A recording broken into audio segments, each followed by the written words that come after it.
Olá, seja mais uma vez muito bem-vindo ao canal Amor Operacional. Eu chamo-me Carlos Awad, sou seu professor online de investigação operacional. E antes de começarmos com o vídeo de hoje, quero o convidar a subscrever-se ao nosso canal, a ativar o sino de notificações, de modo a ficar ao par de todas as novidades. Vamos fazer do nosso canal cada vez mais operacional. Desde já, vamos para a nossa aula. Hoje nós iremos falar sobre propriedades operacionais entre o primal e dual. Dizer que, com a exceção da resolução de modelos de programação linear pelo método gráfico, geralmente nós resolvemos ou aplicamos métodos simplexos e resolvemos problemas de programação linear, tendo em conta que o mesmo problema encontra-se na forma primal. E na última aula nós tivemos o cuidado de aprender como é que nós podemos fazer com que um modelo de programação linear transite da forma primal para a forma dual. Hoje nós iremos perceber e iremos aprender que existem algumas propriedades que facilitam as operações nas relações entre primal e dual. Tratam-se de 3 propriedades, mas hoje teremos o cuidado de aprender a primeira propriedade e durante o ciclo de resolução de exercícios iremos aprender a segunda e a terceira propriedade. Qual é a ideia fundamental dessas propriedades? Muito simples. Geralmente, quando nós encontramos soluções na tabela terminal resolvendo um problema de programação linear partindo da forma primal, na mesma soluções é possível sim identificar na tabela terminal soluções duais. Mas para que a gente tenha uma fácil percepção e capacidade de identificar estas mesmas soluções, é necessário que nós façamos aplicação de propriedades. Eu quero que retenham o seguinte: se eu me encontro na tabela terminal do modelo de programação linear, quando eu falo de tabela terminal, falo da tabela onde nós encontramos a solução ótima do modelo. Eu tenho 2 tipos de soluções. A primeira solução chama-se solução básica final. Awad, o que é uma solução básica final? Uma solução básica final é uma solução que encontra-se na base da tabela terminal. E também tenho soluções não básicas. O que são soluções não básicas? São soluções que não se encontram na base da tabela terminal. Por sua vez, como é que eu identifico na tabela terminal soluções duais partindo da resolução do modelo de programação linear pela forma primal? É muito simples, mas eu quero que retenham o seguinte, pois isso é que é fundamental. O que é solução básica final no primal é solução não básica no dual. E o que é solução não básica no primal é solução básica no dual. Mas o prático e seguro é aplicarmos propriedades para facilitar essa nossa percepção. Então, vamos aplicar a propriedade 1 e vamos ver no que consiste. O primeiro passo, vamos colocar aqui, o primeiro passo para a aplicação da propriedade 1 consiste em, nós vamos para a nossa tabela terminal, esta aqui é a nossa tabela terminal, nós vamos para a nossa tabela terminal e olhamos para as bases que se encontram na nossa tabela terminal. E olhando aqui para o exercício, nós constatamos que temos que bases? Temos na base x2, x1, x5. Essas são as variáveis que se encontram na base da tabela terminal. Então, com base nessas variáveis, nós criamos o quê? Criamos um vetor linha. Vamos colocar aqui x2, x1 e x5.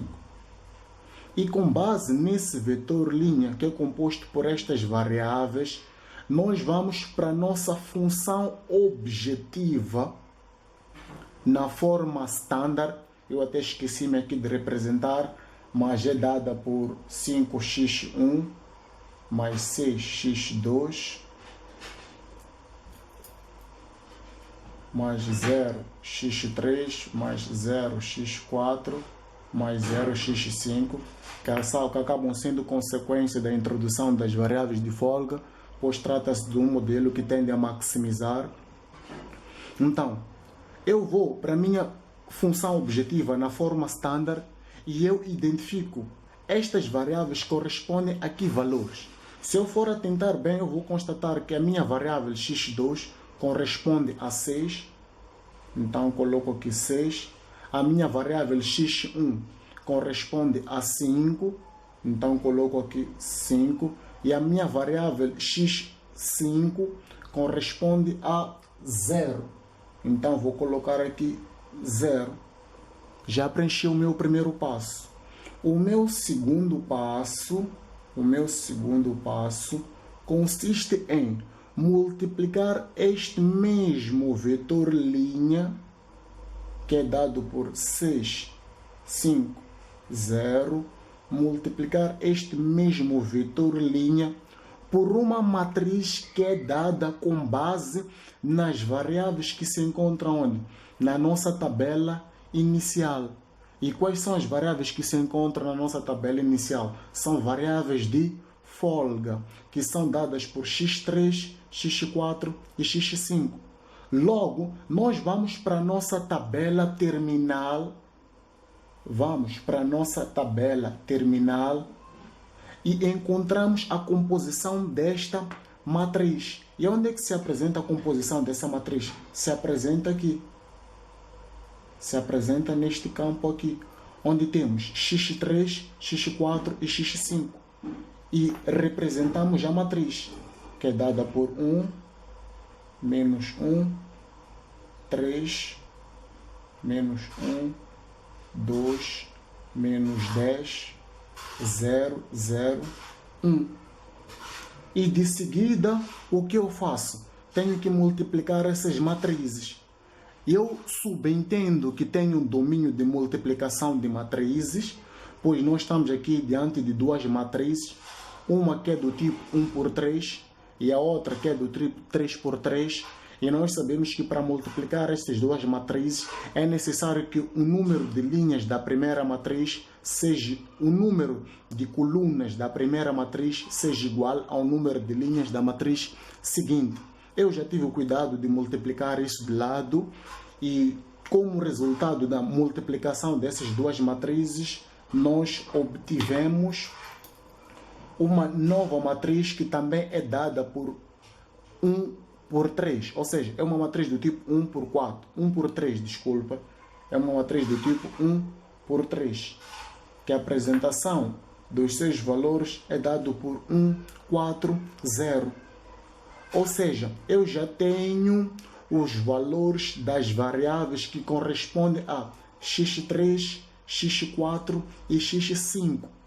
Então, eu posso prosseguir para o meu terceiro passo. No meu terceiro passo, o que eu digo? Eu digo o seguinte: para x3, que é minha variável, para x3 eu tenho 1. Para x4 eu tenho 4. E para x5 eu tenho 0. Logo, o que eu tenho que fazer?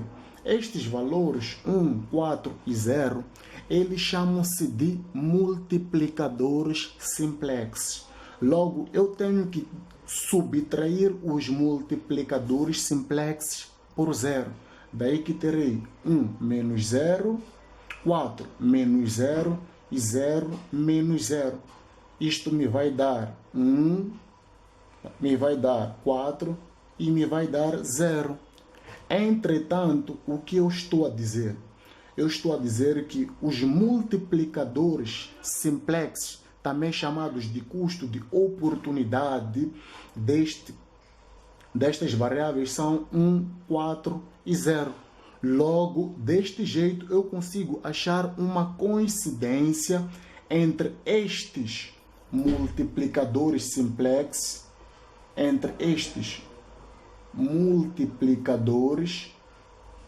multiplicadores simplex e as variáveis que não se encontram na base da minha tabela terminal. Ou seja, aqui eu tenho 1, 4, 0 e também aqui tenho 1, 4, 0. Logo, eu posso apresentar as minhas soluções duais, que quais serão? Terei o seguinte. Tendo em conta que nós dissemos também na aula passada que se eu tenho um modelo de programação linear na forma primal e é dado por x, se eu quero apresentar na forma dual, terei que representar por uma outra variável.